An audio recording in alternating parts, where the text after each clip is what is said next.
Boa noite, meus amigos. Mais uma vez estamos aqui para o estudo e hoje nós teremos o José Carlos que irá falar para nós sobre a medicina espírita. Então, convide seus amigos, vai convidando porque será muito bom o nosso estudo. Ó, o José Carlos já chegou. É muito aprendizado.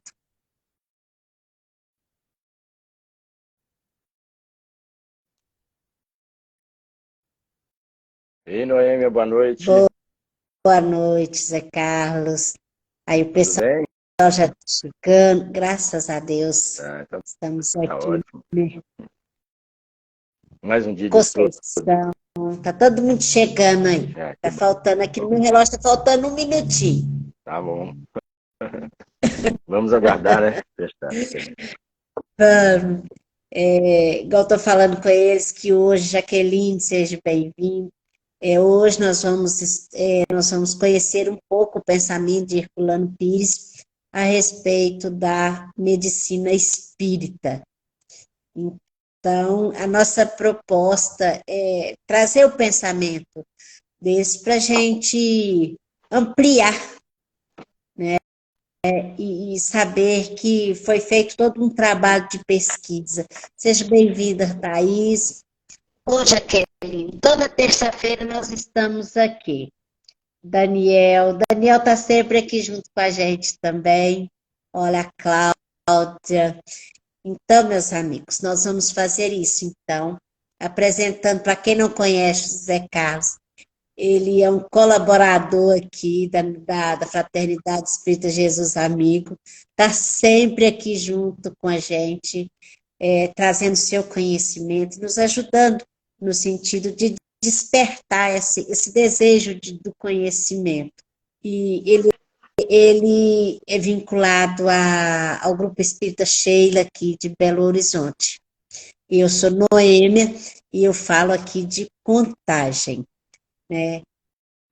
O Thaís, ele tem mostrado realmente que é uma pessoa do bem, pela boa vontade e sempre, né, tá aqui junto com a gente, trazendo o conhecimento, né? Nossa, assim, olha só, Zé, que bacana. Isso é muito bom, né? Muito bom a gente saber que a gente consegue passar coisa boa para as pessoas, né? É, Que elas conseguem ver o importante. nosso melhor. Isso é muito legal, né? Nossa, que a Thaís é de Contagem, está lá no Pará, que bacana, Tá né? longe, Thaís está longe, tá no outro extremo do país. Pois é. Então, nós vamos fazer a nossa prece, rogando a Mãe Santíssima, a espiritualidade amiga, que nos auxilie, que nos ajude, no sentido de abrirmos a nossa mente e o nosso coração para o entendimento. Que a espiritualidade amiga possa auxiliar o José Carlos, para que ele possa, assim, também desenvolver o trabalho da melhor maneira possível e chegar até os nossos corações. Ser conosco, Senhor, agora e sempre, graças a Deus. Meu Deus, que assim Então, seja. agora é com você, meu amigo. Ok, obrigado, Noêmia. Vamos rogar a Deus e Jesus, os nossos amigos espirituais, que possam, né, fluir, né, e eu consiga repassar, né, aquilo que Hermínio trouxe para a gente aí, né, nesse livro a respeito de mediunidade, né. São 16 capítulos, né, Herculano Pires, né, eu confundo muito com Hermínio, né. Zé Herculano Pires, Carlos, sim, nós vamos trazer o Hermínio Miranda, viu? Que eu não Hermínio trouxe o Miranda também. pensamento dele, mas nós vamos trazer, viu? Então, é o pensamento, nós vamos tentar, né, mostrar um pouco aí do pensamento de Herculano Pires, o que ele traz no livro Mediunidade, né, Conceituação da Mediunidade, Análise Geral dos seus problemas atuais, né? E nós vamos ver hoje o capítulo 12, e que onde ele vai retratar um pouco, né, sobre a medicina espírita, né? O livro, né, ele foi impresso, né, foi escrito por Hermínio, na metade ele vai retratar, né, o que Kardec e mais alguns cientistas retrataram na metade do século XIX, né, partindo para o século XX, né, e tanto que em algumas falas dele retrata, né, aquilo que tinha até o presente momento, né? Obviamente, né, houve a evolução, né?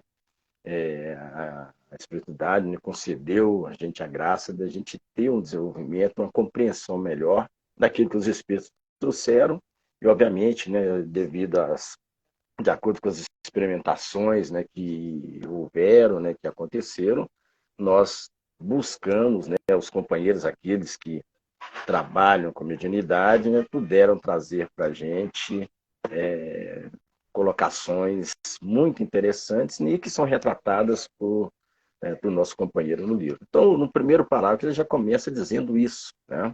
Ele traz para a gente que a medicina espírita é um processo em desenvolvimento. Na verdade, é isso mesmo, né? Está sempre acompanhando, né, a medicina espírita, assim como a ciência, né, está sempre evoluindo, né? Começou com Kardec e Dr. Demer, né, em Paris, na segunda metade do século passado, né? Ele estava dizendo, né, fez a composição do livro, então na metade do século passado, na época, no coisa seria a metade do século XIX. Então, as experiências e observações realizadas com médiuns terapeutas na clínica do Dr. Demer figuram, em parte, né, na Revista Espírita, coleção de 12 volumes dos 12 anos que Kardec dirigiu e redigiu praticamente sozinho os fascículos mensais da publicação por ele fundada. Então, Kardec, tudo que ele trouxe, né, ele teve sempre a ajuda, né, daqueles companheiros que eram médiuns, né, e nós sabemos que, através das evocações que ele fazia, né, utilizando esses companheiros que tinham essa capacidade de comunicação com o mundo espiritual, e usando médiuns que eram terapeutas, né, e ele buscou trazer algumas dessas situações colocadas, né, que eles traziam, né, como médicos, e obviamente, Kardec, né, dentro da Revista Espírita, ele trouxe várias dessas situações, né? Então, é isso que a gente vislumbrou nesse primeiro capítulo, né? Então, nós temos que a medicina espírita é uma decorrência natural da natureza e das finalidades do espiritismo, né? Então, o espiritismo, né, a doutrina espírita como uma doutrina consoladora, né, ela veio, né, além de nos trazer as verdades, mostrar como é que nós podemos utilizar, né, todo aquele campo, né, que a doutrina espírita, de forma que nós, sabendo de onde nós partimos, nós começamos, para onde nós vamos e como nós somos, né, nós nos melhorarmos, e obviamente, né, essa é uma das finalidades da doutrina, né, é servir como uma doutrina realmente consoladora e que faz com que nós possamos realmente, né, estarmos aí num patamar mais evoluído, né, buscando, através da nossa evolução, nós sairmos fora desse mundo conflituoso, né, e onde muitas vezes, né, nossos dissabores é que nos trazem doenças, né? Então, filosófico e religioso, né? Então, aí nós temos os três pilares da doutrina espírita, né? A ciência, a filosofia e a religião, né?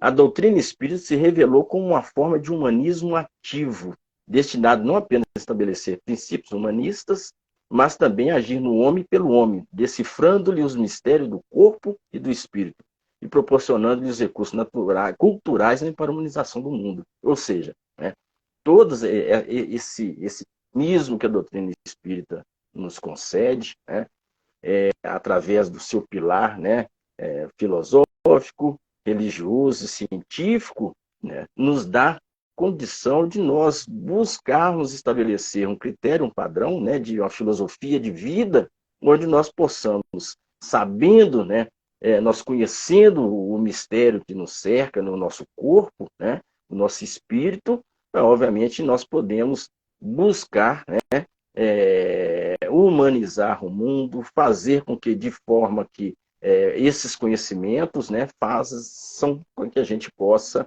sempre, né, buscar o nosso melhoramento e, obviamente, né, sendo exemplo para o outro.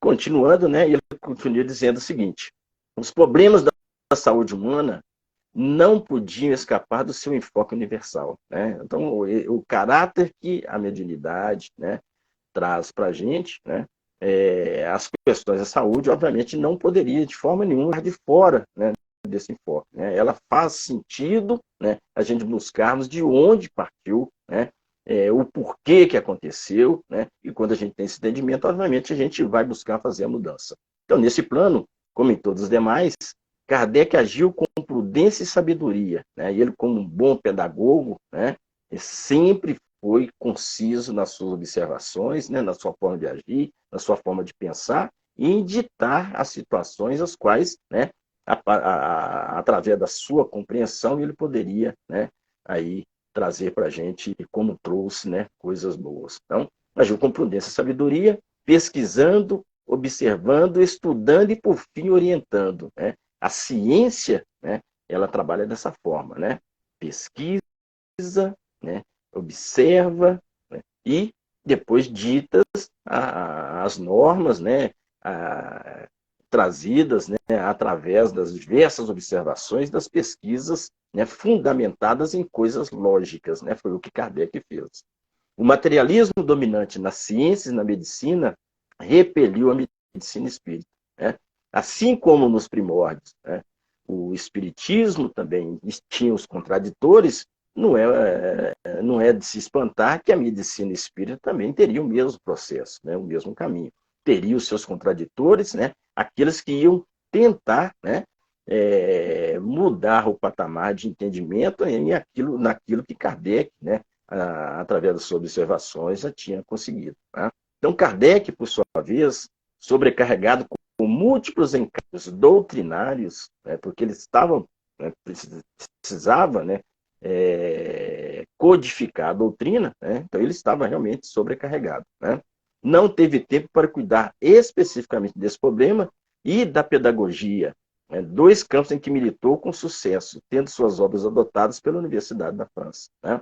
Então, aí a gente vê, né, que o fato dele estar totalmente, né, absorto na codificação da doutrina, as questões referentes à medicina espírita e à pedagogia, ao qual ele estava muito bem associado, né, pelo fato dele realmente ser um pedagogo, né, isso foi deixado um pouco, né, a desejar na concepção dele, né, justamente pelo excesso de trabalho ao qual ele estava inserido.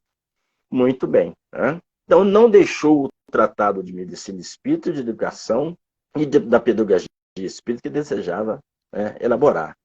Completada a obra da codificação do Espiritismo, lançou-se ao campo das aplicações doutrinárias, né, segundo suas próprias palavras, com a elaboração do livro A Gênese. Né? Então, a Gênese, né, ele fecha toda a concepção, né, que ele já tinha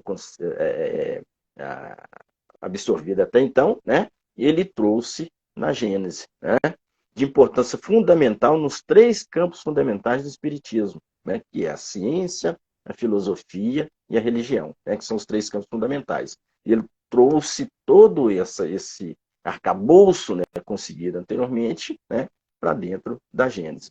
Mas deixou com a Gênese um modelo do que ele chamou aplicação e dos dados do Espiritismo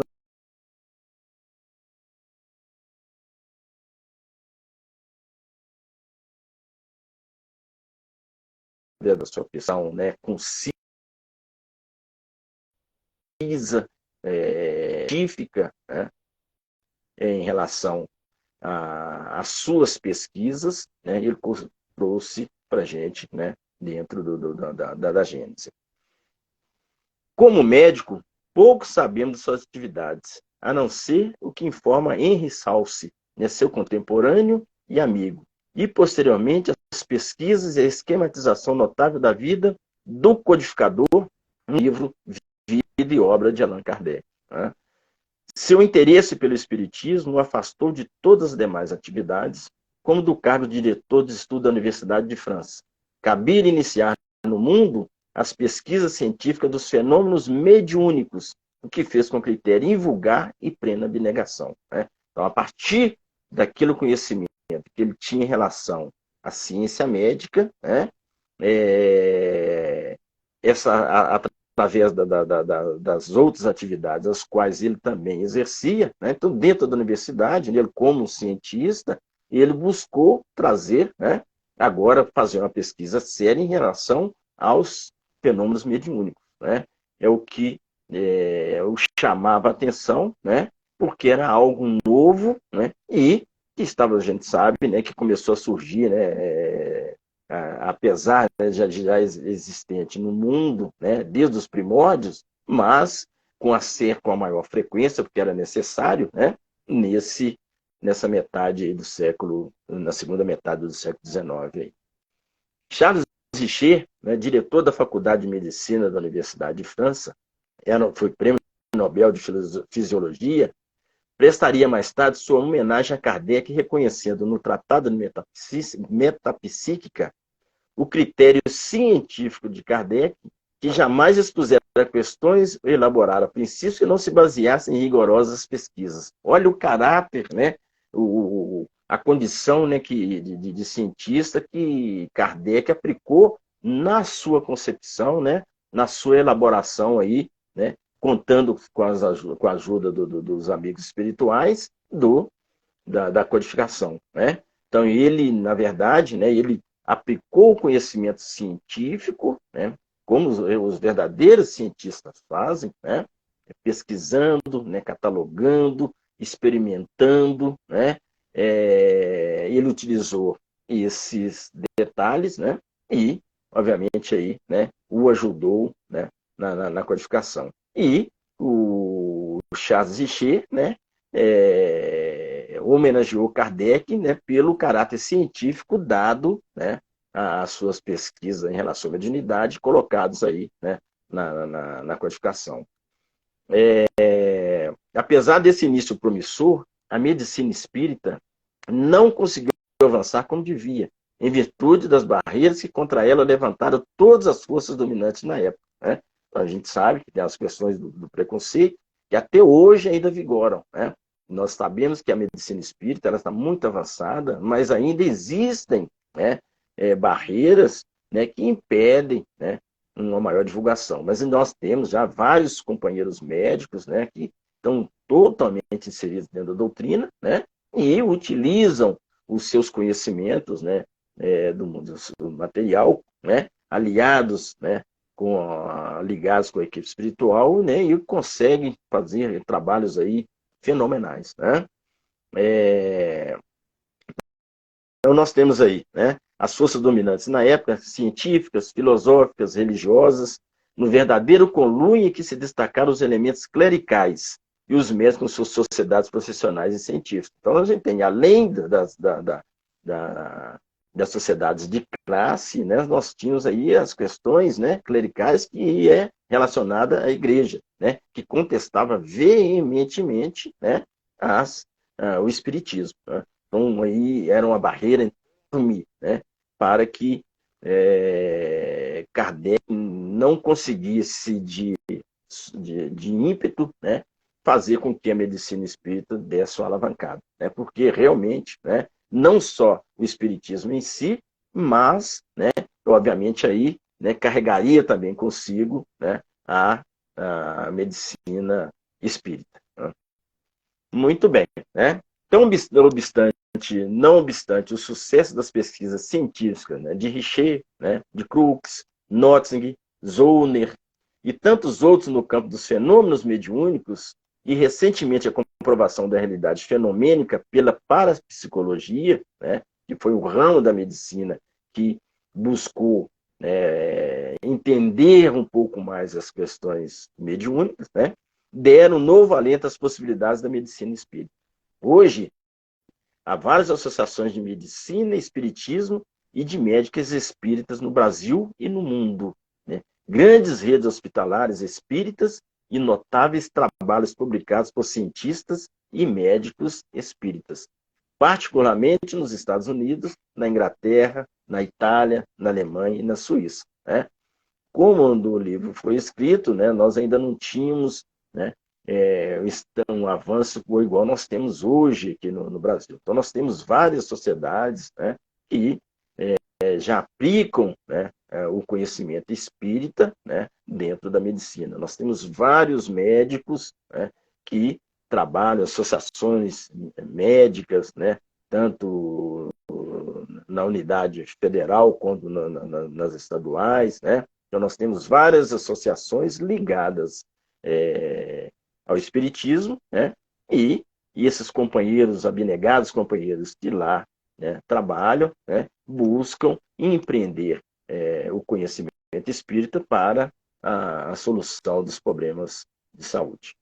Muito bem. Então, continuando, né, o interesse das ciências soviéticas também se manifestou, apesar das objeções ideológicas, né? Nós sabemos que a União Soviética, né, era um regime totalmente fechado e contrapunha muito dessas situações, dificultava, né, esse entendimento, essa busca. Mas existiam companheiros, né, radicados lá que buscavam, né, apesar de toda a situação contrária, né, eu ter um entendimento a respeito das questões mediúnicas. Então, nós temos aí o Dr. Vladimir Raikov, né, da Universidade de Moscou, e ele projetou-se mundialmente como investigador dos fenômenos mediúnicos através da parapsicologia, interessando-se especialmente pelo problema da reencarnação, né, sob a hábil designação de reencarnações sugestivas, como ocorrência de tipo psiquiátrico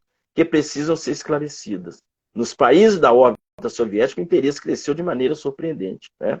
É realmente algo, né, que nos chama a atenção, né, por estar dentro de um regime fechado, né, onde tudo era vigiado, né, tudo buscava-se, né, evitar, né, qualquer tipo de situação que pudesse mexer com aquele regime vigente à época, né? Na Romênia, também outro regime que era da época da União Soviética, né? Chegou-se a criar uma nova corrente científica, designada como psicotrônica, mas que, na verdade, não passa de parapsicologia disfarçada para escapar aos preconceitos materialistas já levantados contra a ciência, né, de Heine e McDougall, né? Então, o que nós tínhamos aqui? Né? Criaram-se um outro termo, né, para mascarar algo, disfarçar algo que já escapava, né, que escapava aos conceitos materialistas, né? Porque as questões ligadas à matéria, muito enraizadas, principalmente no regime fechado, né?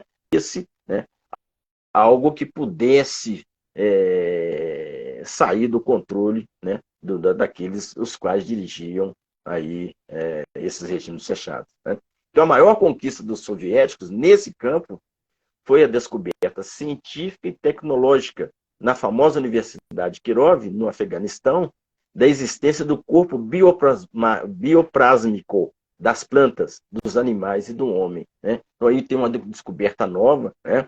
E desse corpo bioprásmico, né, existente nos seres, né, vivos, né? Aí nós temos aí as plantas, os animais e no próprio homem. É uma descoberta, né, dentro lá, feito através dos soviéticos, né, dentro da Universidade de Kirov, lá no Afeganistão. Esse corpo que corresponde em estrutura e funções plenamente, né, com algo que nós conhecemos, né, que nós chamamos aí de perispírito, né? Lá eles chamavam de corpo bioplasmático, o corpo, né? E nós conhecemos como perispírito, né, ou corpo espiritual do espiritismo, né, que representa uma revolução copérnica na biologia e na medicina, né? Ou seja, né, nós empreendemos, né, compreendemos que existe, né, um elemento, né, no corpo, nosso corpo,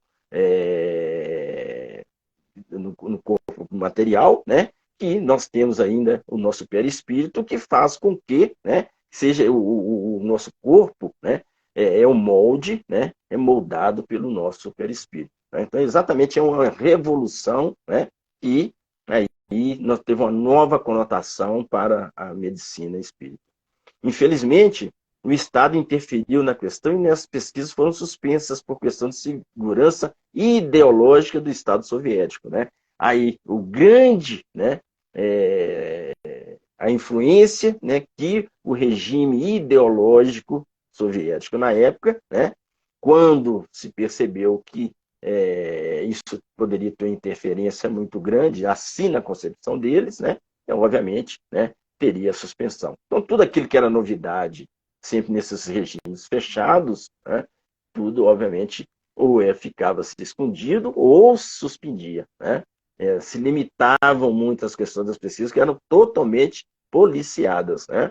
Tudo aquilo que se fazia dentro desses regimes eram totalmente tolhidos, né? Quando se buscava vencer um outro ou se conseguia vencer algo, né? Obviamente ele era suspenso. Apesar disso, o livro de Sheila Ostrander e Lion Schroeder, né, da Universidade de Prentice Hall, né, nos Estados Unidos, lançado por essa universidade, posteriormente pela editora Bentham Books, né, de Nova York, contendo entrevistas comprobatórias dos cientistas responsáveis, continua a circular no Ocidente. Ou seja, ela conseguiu vazar, né, sair daquele regime fechado e foi para o Ocidente. Né? Uma nova conotação vai ter a partir daí. Né?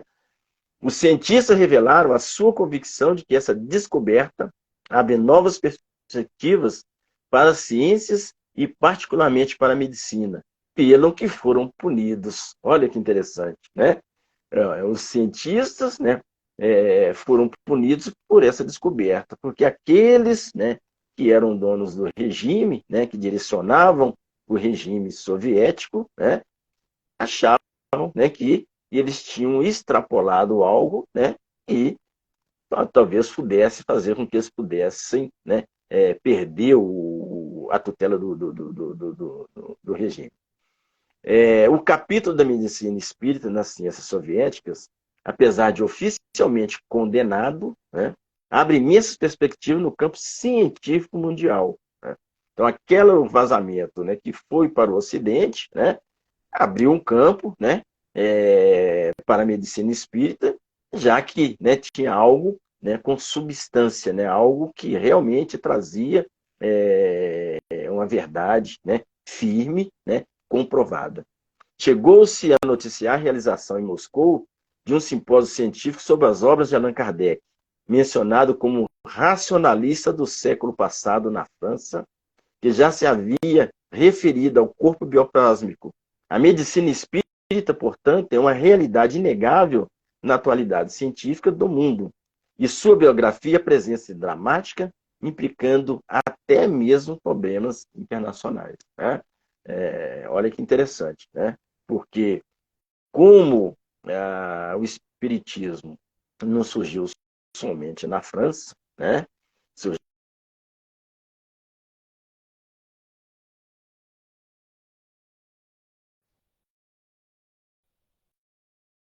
que incomodavam, né? Principalmente aqueles que não concordavam, né, com as teorias implementadas, né, por Kardec, mas, né, ele, com o seu caráter científico, ele tinha, né, a base sólida, né, para poder fazer esse empreendimento, para poder mostrar, né, o quanto, né, na verdade, aquilo, né, que muitas vezes foge aos nossos olhos, mas tem uma inteligência, né, por detrás.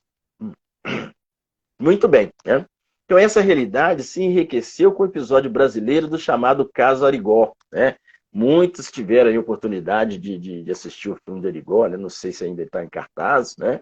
Mas tiveram, terão, né, conhecimento, né, de quem é que Arigó fazia. Né? Então, essa realidade se enriqueceu com o episódio chamado Arigó, do famoso médico curador de Congonhas do Campo. Né? Ele era mineiro aqui de Minas Gerais, pesquisado por equipe de cientistas e médicos de várias universidades norte-americanas.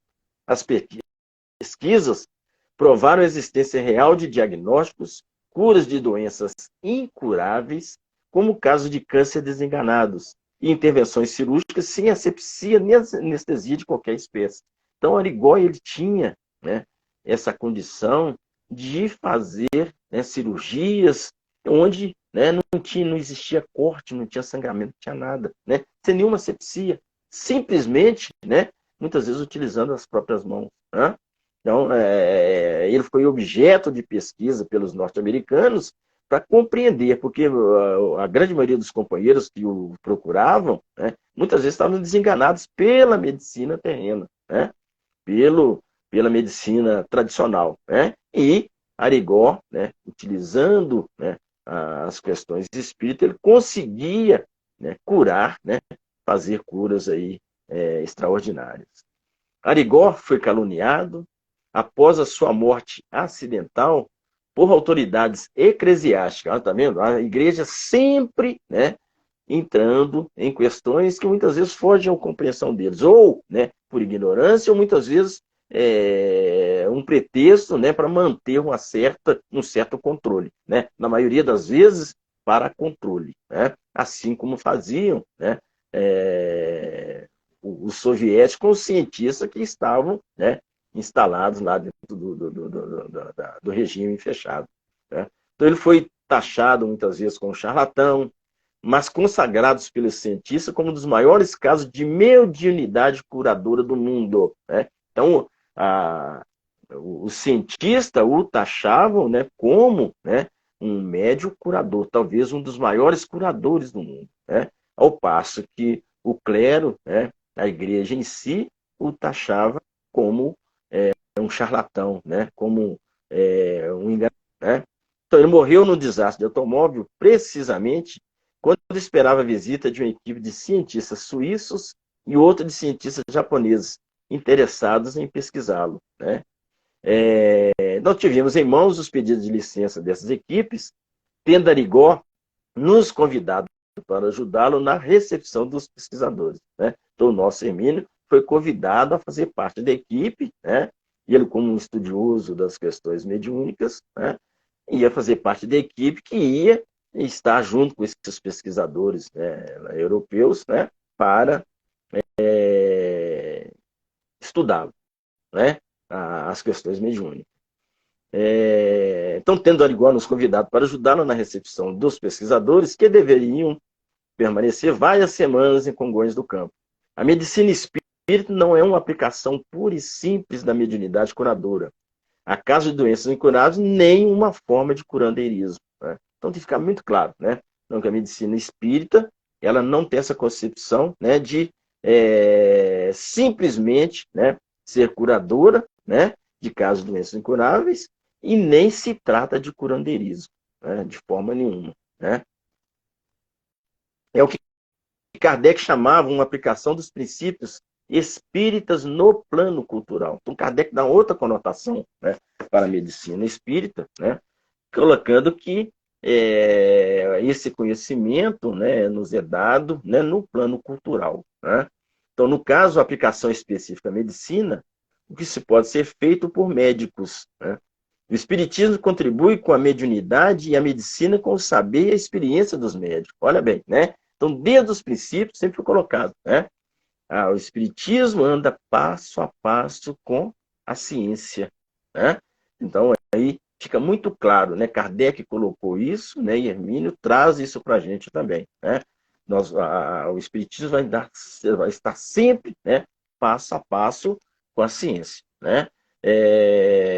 A ciência consegue, né, comprovar aquilo que o espiritismo traz, né? A ciência posteriormente consegue referendar, né? Porque não existe a questão aí, né, voltando ao citado anteriormente, o curandeirismo, né? É algo que é feito culturalmente utilizando, né, obviamente, o conhecimento dos médicos, né, no plano espiritual, através dos estudos, e também os conhecimentos espíritas, né, ligados aí àqueles amigos espirituais, que também outrora foram médicos aqui no plano material, né, desencarnando, né, eles não deixam de ser médicos, porque a alma não acaba. Então, aquele conhecimento que ele empreendeu aqui, obviamente, ele vai utilizá-lo no mundo espiritual. E, obviamente, né, ele vai se associar a esses companheiros, né, para ajudá-los aqui nas diversas situações às quais eles forem chamados. Né? Então, o espiritismo contribui com a mediunidade, a medicina com o saber e a experiência dos médicos. Há casos dessa dupla contribuição se conjugarem numa só pessoa. O caso dos médicos espíritas, que são também médiums, né?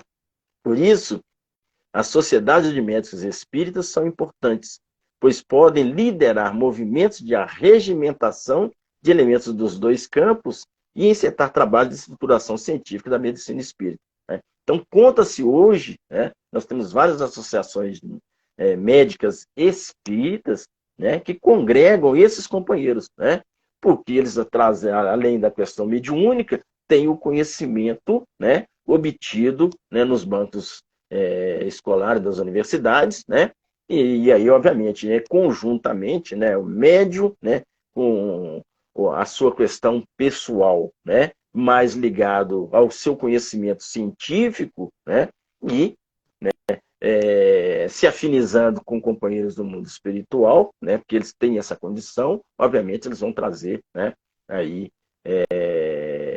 empreender, né, algo que possa estruturar a medicina espírita. Aí, Emílio continua, né? Os médios representam os médicos espirituais, que através deles dão a contribuição das observações do outro lado da vida. Olha que interessante, né? Então, nós sabemos que o médium é aquele, né, que tem a capacidade, né, de se comunicar com o mundo extracorpóreo. Então, obviamente, né, esse médium, sendo médico, ele pode buscar, né, se associar com um médico no mundo plano espiritual, né, e esse consórcio, né, trazer, né, boas contribuições, trazendo situações, né, que são conhecidas lá no mundo espiritual, né, porque no mundo espiritual está muito mais avançado do que nós. Nós somos uma cópia muito ruim do mundo espiritual, do mundo espiritual, né? E, obviamente, né, e eles com o seu conhecimento elevado lá podem, né, nos ajudar aqui perfeitamente. É assim que acontece, né? Basta que a gente queira se afinizar com situações boas e, obviamente, eles vão nos dar as mãos, né?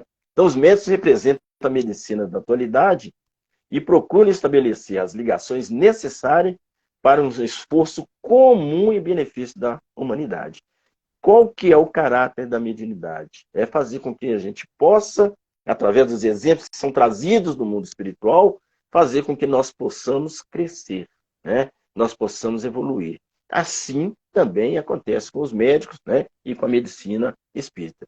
Temos, assim, um aspecto importante do duelo espírita de Kardec: a conjugação do mundo espiritual com o mundo material no trabalho comum de elevação da Terra. Olha que coisa bonita, né? Conjugação do mundo espiritual com o mundo material no trabalho comum de elevação da Terra, né? Então, esse é o caráter da mediunidade, é exatamente isso, né? É buscar, né, conjugar esforços, né, quando nós buscamos, né, nos melhorarmos, obviamente, afinizando com situações boas. O caráter é que a gente também, nós possamos, né, intimamente nos melhorarmos, mas também fazer com que o outro também se sinta bem, né? Então, o caráter médico, né, medicinal aí da doutrina é exatamente isso, né? É conjugar esforço nos dois planos de tal forma que possa fazer com que a humanidade se melhore, se eleve. Temos ainda a confirmação da tese de Leon Denis, né, segundo a qual o Espiritismo realiza uma síntese do espiritual e do material no mundo, né? Olha que interessante, né? A gente traz mais aí um grande estudioso da doutrina, que é Leon Denis, né? Mino cita ele, né, porque ele foi outro, né, contemporâneo, né, de Kardec, que trouxe, após Kardec, né, que trouxe para a gente várias situações onde nós podemos, né, buscar entender, né, toda essa fenomenologia, né, de forma racional. E também a previsão de Sir Oliver Lodge, o grande cientista inglês, de que no espiritismo, através do túnel da mediunidade, os espíritos e os homens se encontram para tentar em conjunto a solução dos problemas humanos, né? Então, o caráter da mediunidade é exatamente essa: a gente buscar, né, através desse entendimento, né, dessa concepção, né, que vem lá do mundo extracorpóreo, né, e o medianeiro, né, conseguindo se afinizar com esse companheiro, que isso possa, né, fazer, né, trazer para a gente uma forma, um meio de nós buscarmos vencer, né, essas vicissitudes no mundo, as dificuldades que nos são apresentadas, né? Nós, como ainda pertencentes ao mundo dos vivos, né? Então, aquilo que vem lá do mundo extracorpóreo faz com que a gente possa, através desse exemplo, nós nos melhorar. Muito bem, né? Então, o que ontem parecia utopia, hoje se mostra como realidade, né? Então, aquilo que anteriormente era muito distante do nosso entendimento, hoje é uma realidade premente, né? A gente entende perfeitamente, né, o que é que acontece, né, sem buscar ficar preso na questão do fenômeno, né? É uma realidade, né, que nós temos, né, a plena certeza que é possível desde que a gente queira, né? Então, a medicina espírita implica, portanto, o problema da mediunidade curadora em toda a sua globalidade de manifestações, né? Então, essa gama imensa de fenômenos existentes, né? Essas várias concepções, né? Concepções não, situações mediúnicas que nos são apresentadas, né? A grande parte delas, a maioria, né? Vão ser utilizadas como, né? Fenômenos de cura, né? Havendo sinceridade nessa conjugação, estaremos em face de um dos momentos mais significativos da evolução humana na Terra, né? Então, se nós sabermos utilizar, né, de forma coerente as questões mediúnicas, elas realmente vai fazer com que, né, essas situações que se nos apresentarem, fazer com que a gente possa realmente, né, nos evoluirmos, crescermos, nos melhorarmos, né? Então, é essa a condição que é apresentada pela mediunidade. Então, continuando, né, os benefícios que dela podem resultar, ou seja, da mediunidade, né, para o bem da saúde humana, são simplesmente incalculáveis, né? Nós temos várias situações que podem fazer, né, trazer benefícios para a gente, que muitas vezes a gente não imagina. Nós não temos a concepção, né, o entendimento de quanto, né, de benefício, né, a mediunidade pode trazer para a gente. Caberia à Sociedade de Médicos Espíritas de São Paulo encabeçar essa iniciativa cada vez mais necessária. Aí a gente já tem, trazendo aqui especificamente para o nosso Brasil, dentro de São Paulo, né, a Sociedade de Médicos Espíritas, né, vai encabeçar esse entendimento, essa conjugação entre o mundo material, né, com o mundo espiritual, trazendo aí para a gente o conhecimento, né? Então, entre todas as formas de manifestações mediúnicas, a mais perigosa para os médios é a curadora. Não porque os expõe a risco de saúde, que praticamente não existe numa mediunidade bem controlada, mas porque os expõe à fascinação das vantagens materiais. Olha o perigo, né, do exercício, né, dessa condição, né, buscando utilizá-la como proveito em proveito próprio, né, buscar tirar proveito daquilo que lhe é dado de graça, né? Por quê, né? Se é algo controlado, se ela é bem controlada, né, obviamente o medianeiro ele tem essa responsabilidade, né, de utilizá-la para o bem, né, porque ele talvez, né, é o maior o interessado, né, em fazer as coisas corretas, porque, né, se ele trouxe essa capacidade, né, talvez seja o maior devedor, para ele possa vencer, cumprir com dignidade, né, essa faculdade que lhe é emprestada, né, e ele a trouxe, já sabendo lá no plano reencarnatório dele, que ele viria como médium, né, para vencer algumas dificuldades do seu pretérito, aí ele chega aqui, em vez de utilizá-la de forma a poder ajudar o outro, ele busca benefício próprio, né, busca se fascinar, né, busca se comprazer, né, de ter aquele dom e buscar benefício próprio, buscando nas questões materiais, né, o seu envaidecimento.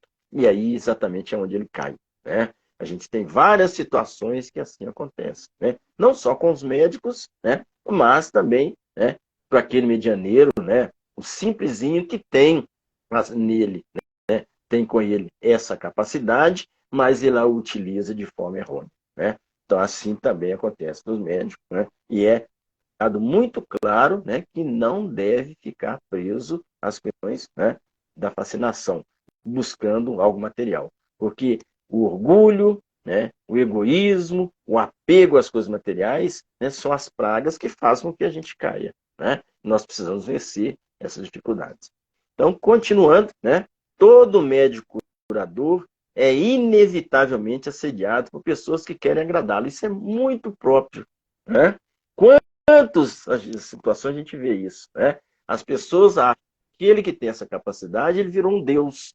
Aí ele é endeusado, né? E ele é paparicado, né? Ele busca se agradá-lo de todas mil e umas formas, né? E isso é um perigo, é um escolho para um médico, né? E ele precisa ficar atento, né?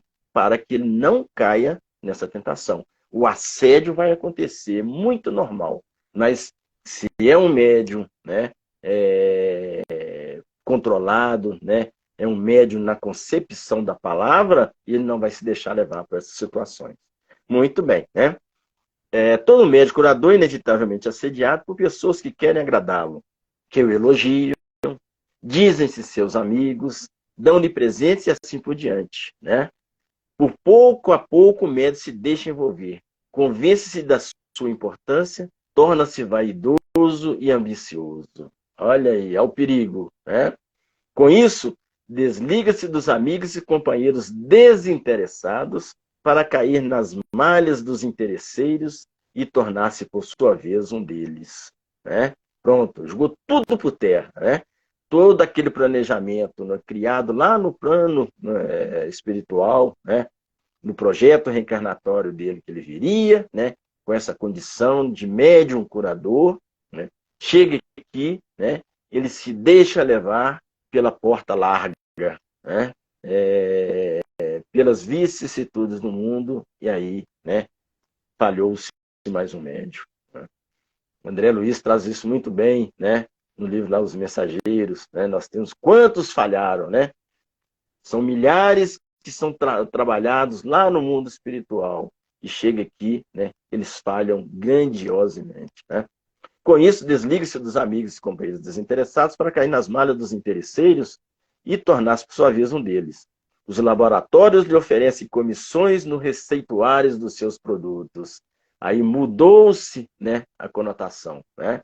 A gente vê, né, quando você vai no consultório, toda hora tem alguém, né, com a maletinha, passa lá no corredor para baixo, corredor para cima, né, oferecendo o seu medicamento, né, o seu remédio, né, e, obviamente, né, sempre alguém quer levar melhor, para que o seu medicamento, né, seja, tenha uma venda maior, né, e aí ele se vendendo mais, obviamente, né, ele consegue também fazer com que agradar, né, aquele que oferece, né? Todas as facilidades vão se abrindo para ele, e se não tiver em conta os princípios da moral mediúnica, em breve se transformará num explorador do próximo a quem deve auxiliar com os interesses. Aí perde-se toda a conotação a qual, né, nós temos aí a mediunidade, né? A mediunidade é dada de graça, dá de graça que de graça recebesse, né? Então ela perde toda a conotação, né? É a questão da moral, né, que faz parte, né, da concepção do médium na acepção da palavra, né? Obviamente ele perde essa condição, né? O meio espírita conhece muitos desses casos dolorosos em que excelentes e humildes médios curadores acabaram traindo-se a si mesmos, né? Então perdeu toda a conotação, né? Toda a situação ao qual, né, ele buscava, ele precisava, né, ter, né, para poder ser aquele, né, que ajudaria o próximo, né? São muitos variados os tipos de mediunidade curadora, desde o simples passista e o receitista, o vidente diagnosticador até o operador, o médio cirurgião, que tanto pode agir com instrumentos ou apenas com a imposição das mãos, ou ainda os que praticam a cirurgia simpatética, um dos fenômenos mais estranhos e complexos de todo o fenomenismo paranormal, né? Então, olha bem, né? Ele coloca aqui até a questão do passista, que é um médium curador, né? A gente percebe muitas vezes que alguns companheiros menos desavisados buscam sempre tomar um passe com um companheiro, que acha que aquele companheiro tem uma característica maior, pura e simplesmente é algo fantasioso, né? Qualquer um, né, desde que faça com boa vontade, tem essa capacidade curadora. Basta, né, que ele se ligue aos companheiros do mundo espiritual, os benfeitores espirituais, né, e ele busque, né, a sua moralidade, né, a sua condição de poder ajudar com desinteresse, né? Aí ele vai também, né, ser aquele, né, vai buscar, né, ser um médico curador. Então a gente tem vários exemplos, né, que adentram a casa espírita, né, e podem ser aqueles, né, que vão fazer essa composição aí da medicina espírita. O desenvolvimento desse tipo de mediunidade, né, é o que a gente citou antes aí, é que a cirurgia simpatética, né, processa de maneira discreta, geralmente disfarçado na produção de efeitos físicos, né? Então nós temos vários fenômenos de efeito físico e, obviamente, né, esse fenômeno está dentro da característica de um fenômeno físico, né? Então nós temos aí os fenômenos de efeitos físicos, tem o de evidência, tem de doenças súbitas e sem motivo aparente que o atacam e de repente desaparecem. Tem-se na impressão, não raro, de caso de obsessão. Na verdade, o médium está sendo submetido a uma espécie de experimentação de suas possibilidades psicofísicas e de preparação para suas futuras atividades. Anésio Siqueira, famoso na década de 30, sofreu grave enfermidade que o levou à proximidade da morte, né? Então aqui a gente vai mostrar um exemplo, né, de onde esse tipo de faculdade, né, ela foi mostrada de forma clara, né? Aí o nosso amigo Anésio Siqueira, né, ele sofreu grave enfermidade, né, que o levou próximo à morte. Os médicos desenganaram. De repente recuperou-se e começou a fazer curas. Não conhecia espiritismo e nunca o aprendeu. Dava passes fumando o cigarro entre os dedos e realizou curas espantosas, tanto espirituais, né, que é a desobsessão, né, quanto materiais. Zé Arigó, né, que era roceiro, já na infância via e ouvia os espíritos. Na adolescência começou a sentir terrores noturnos. Foi perseguido por visões assustadoras. Na juventude, ele era católico, né? Empolgou-se pelo ideal de pureza e santidade e ouvia vozes que lhe aconselhavam a castidade, né? Olha bem, né? Ao entrar na maturidade, casou-se e passou por uma fase de equilíbrio em que se mostrava despreocupado, alegre e brincalhão. Um dia teve de socorrer um amigo que se havia engasgado. Começou aí a sua espantosa mediunidade cirúrgica. E com ela, todos os problemas de um homem que era procurado por doentes das mais diversas moléstias e a todos queria atender. Guiado por um espírito autoritário, mas generoso, que se dizia o médico alemão Dr. Fritz, né? Morto na Primeira Guerra Mundial, tornou-se ríspido, exigente, de uma franqueza rude, dando a ideia de um novo João Batista que surgia na cidadezinha arcaica e carismática de Congonhas do Campo, né? Olha bem, né? Começou de uma forma, através, né, de a doença, né, como o anésio, né, e posteriormente, né, após ganhar maturidade, né, e ele passou aí, né, a ser, né, trouxe com ele aí a questão de cura, né? Seus modos rústicos pareciam a couraça destinada a afastar todas as tentações de sua perigosa mediunidade, né? Então, não é à toa que ele, né, após essa questão adquirir a maturidade, né, ele mudou-se, né, daquela figura, né, muito conhecida, mas simplória, né, para uma questão de rudeza, né, para que, né, obviamente, não fosse assediado, não sofresse, né, os assédios, né, os quais, obviamente, iam acontecer a partir do momento que todo mundo sabia que ele tinha essa capacidade de cura, né?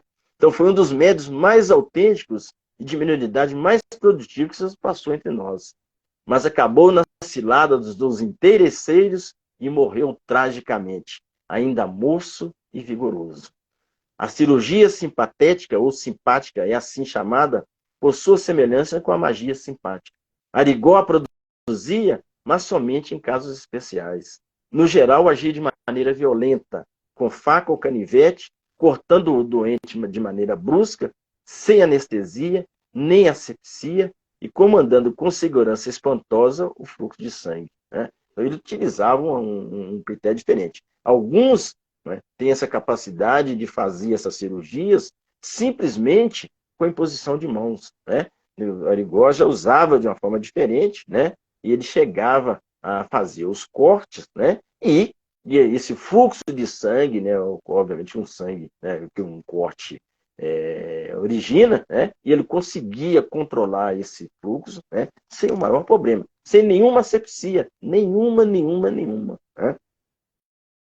Trabalhava às claras, no meio do povo, e na presença de médicos conhecidos ou não. E muitas vezes chamava os médicos para assistir de perto o que ele fazia. Né? Ele tinha, né, testemunhas oculares, né, daquilo que ele estava fazendo. Né? Aqueles que conheciam a medicina, né, e, obviamente, estavam ali assistindo o que ele fazia. Né? Não foi à toa que, né, ele ia ter, né, os médicos suíços, japoneses, né, que queriam, né, observá-lo ali por 2 semanas, né, para testarem também, né, essa condição, né, curadora ao qual ele apresentava. Né? Só que aí ele teve o acidente. Né? O Dr. Sérgio Vale, né, cirurgião ocular e especialista em hipnose clínica, residente em São Paulo, é um outro médico, né, presenciou de perto várias de suas operações e declarou. Né, então, o médico, né, ele veio de São Paulo e ele assistiu a Arigó fazendo essa cirurgia. Né? Então, ele declarou: Arigó aplica uma super cirurgia que não conhecemos e não usa hipnose, nem conhece as técnicas hipnóticas. Olha bem, né? Então, Arigó fazia algo, né, que no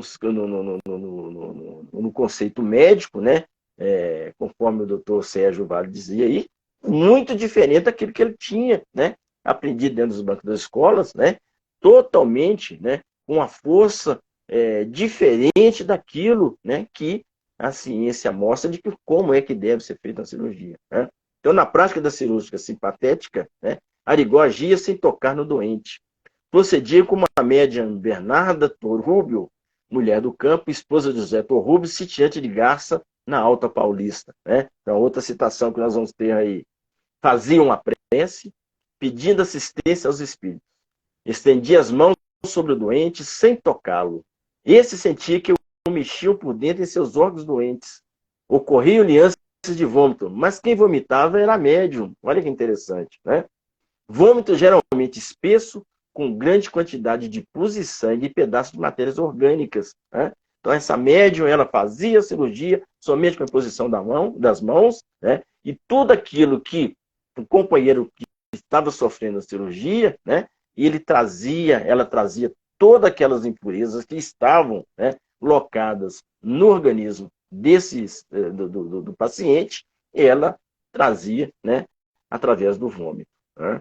Vômito geralmente espesso, com grande quantidade de pus e sangue e pedaços de matérias orgânicas. Né? O doente se sentia fraco, abatido como se tivesse passado por uma intervenção cirúrgica. As dores internas confirmavam essa impressão. Durante uns poucos dias, as dores continuavam, mas logo começava a diminuir e desaparecia. A recuperação era rápida e total. Olha que interessante, né? É algo, sim, né, que para quem, né, não conhece ou, né, escuta isso pela primeira vez, acha que é algo, né, assombroso. Né? A medianidade cirúrgica é muitas vezes acompanhada de fenômenos ocasionais de efeitos físicos. Isso é natural, pois a própria cura e as operações pertencem a essa classificação mediúnica. Né? Está dentro dos fenômenos físicos, né, esse tipo de fenômeno. Bernarda Torrubio manifestava estranhos fenômenos de transporte de objetos, que é um fenômeno físico, né? À distância e aparentemente através de portas e janelas fechadas. Em reuniões com Urbano de Assis Xavier e Marília, houve notáveis ocorrências dessa natureza, inteiramente inesperadas.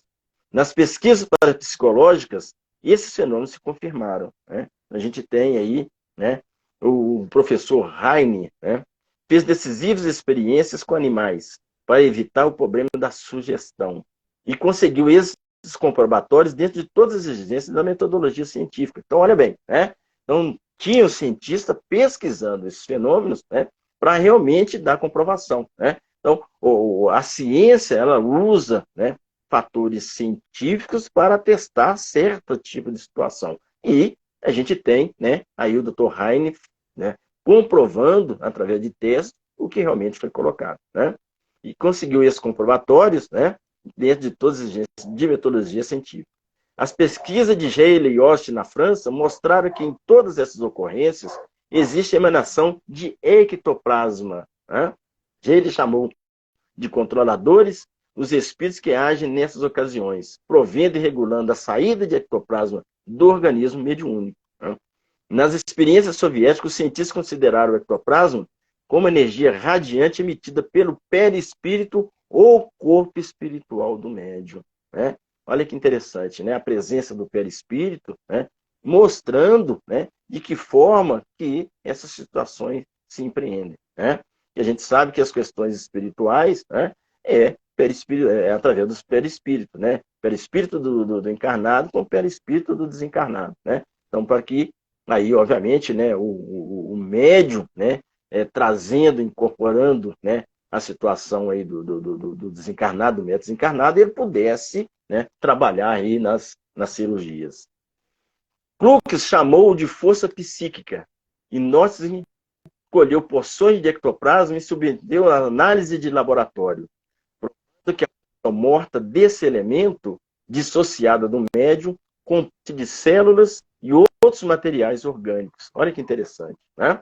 Não há, pois, milagre no sentido místico da palavra nessas ocorrências. As leis naturais que pouco a pouco vão sendo esclarecidas pelas pesquisas científicas. É o que eu disse, né? O espiritismo anda par a par, né, com a ciência, né? Então, algumas situações, né, que acontecem, todas elas trazidas através das leis naturais, né? Ou seja, não tem nada de sobrenatural, é tudo natural, né? Só que, né, nós precisamos, né, a ciência está testando isso, né, e muitos de nós precisam, né, dessa comprovação para que nós possamos realmente entender e compreender, né? Os médios dotados dessas faculdades precisam ser instruídos doutrinariamente. Então, eles precisam ter a compreensão do Pentateuco espírita, né, para saber como se portar na vida comum e para terem consciência de que os fenômenos não são produzidos por eles, mas por ação dos espíritos. Então, esse é o entendimento, né? A ação dos espíritos na natureza, né? Isso está lá no Livro dos Espíritos, Kardec traz isso para a gente, né? E aí a gente tem depois, né, lá no Livro dos Médiuns, questões onde também são colocadas essa atuação dos espíritos, né, de que forma que eles podem atuar junto a nós, né? Com isso, se livrarão da vaidade toda que os leva a crer em seus poderes pessoais, julgando-se donos deles e capazes de controlá-los por si mesmos. Tá vendo? Né? Então, nós não estamos aí, né?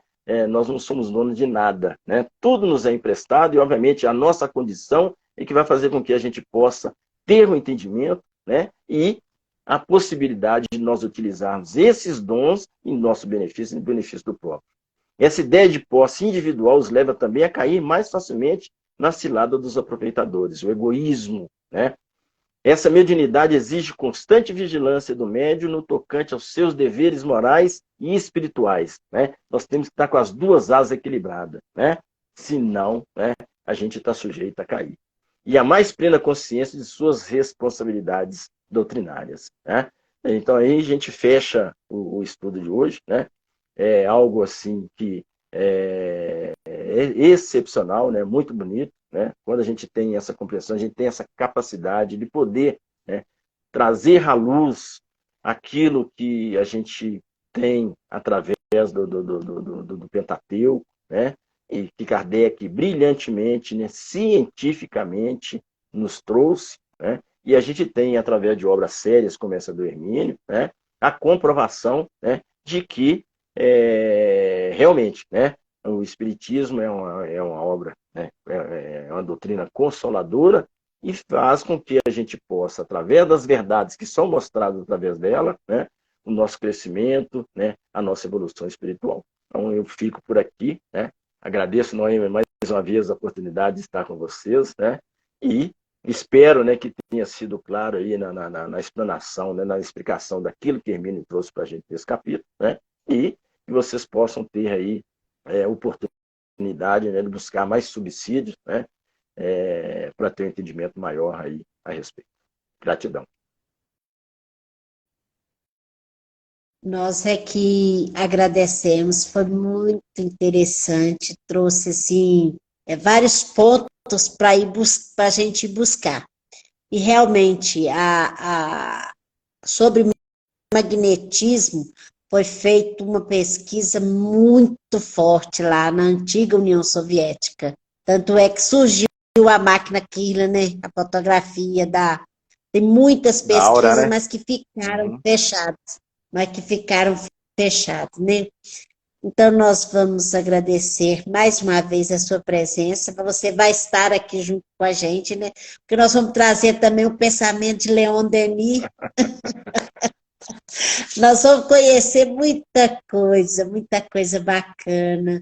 Nós que agradecemos vocês que estão aqui junto com a gente, porque tudo faz sentido se vocês estiverem junto com a gente, né? O pessoal da internet, né? É verdade. Então nós vamos encerrar assim, com esse sentimento de gratidão à Mãe Santíssima, de gratidão à espiritualidade amiga, que sempre vai assim nos ajudando a vencer as nossas dificuldades e buscar o entendimento da vida. Ser conosco, Senhor, agora e sempre, graças a Deus. E até semana que vem, se Deus quiser. Grande Um abraço. abraço. Um abraço, gente. Gratidão. Um abraço a todos. Tchau. Tchau, tchau.